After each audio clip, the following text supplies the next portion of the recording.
विष्णू चाटे यांनी आम्हाला अनेक वेळा धमक्या दिल्या आणि ते दिल्यानंतर 6 तारखेला जेव्हा ते आमच्या मसाजोग इथे आले आणि तिथे आल्यानंतर जी मारामारी झाली त्यातनंच पुढे म्हणजे हा फक्त खंडणीचा आरोप नाही आहे.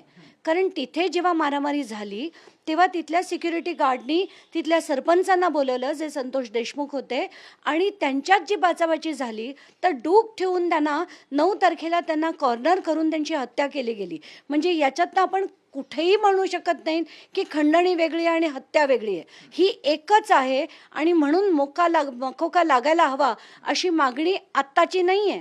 मी तर म्हणेन ती अगदी मे महिन्यापासून लावायला पाहिजे होती, पण ती होताना आपल्याला दिसली नाहीये. मात्र मॅडम जर का पाहायला गेलं तर आज मकोका लावलेला आहे आणि खंडणीच्या गुन्ह्यामध्ये त्यांना जामीन म्हणजे त्यांना न्यायालयीन कोठडी देखील सुनावलेली आहे. त्यांच्या वकिलांनी जामिनासाठी अर्ज देखील आता केलेला आहे. याकडे कसं बघता? मला आधी तेच पहिली बातमी ऐकून ना थोडंसं कुठेतरी टेन्शन आलं होतं, कारण त्यांना पोलीस कोठडी न देता न्यायालयीन कोठडी दिली. खरं तर कसं असतं, खंडणीचा आरोप हा काही फार नॉन बेलेबल आहे अशातला नाही.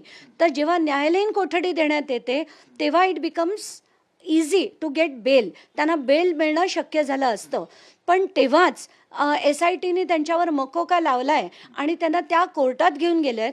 तर बहुतेक आता SITने पुन्हा मागणी केली असेल की त्यांना पोलीस कोठडी देण्यात यावी. तर पोलीस कोठडी जर मिळाली तर याच्यातनं बरंच काही निघेल म्हणून एकीकडे बरं देखील वाटलं. पण जेव्हा पहिल्या खंडणीच्या गुन्ह्यातलं जेव्हा मी ऐकलं आणि वाल्मिक कराड यांचे वकील जेव्हा बाहेर आले तेव्हा त्यांचं असं म्हणणं होतं की मकोकाबद्दल काही बोलणंच झालं नाही. ते ऐकून सगळेच दचकलो की चाललंय काय नक्की. मग कळतं की नाही SITने मकोकाची मागणी केली आहे आणि आता त्यांना त्या कोर्टात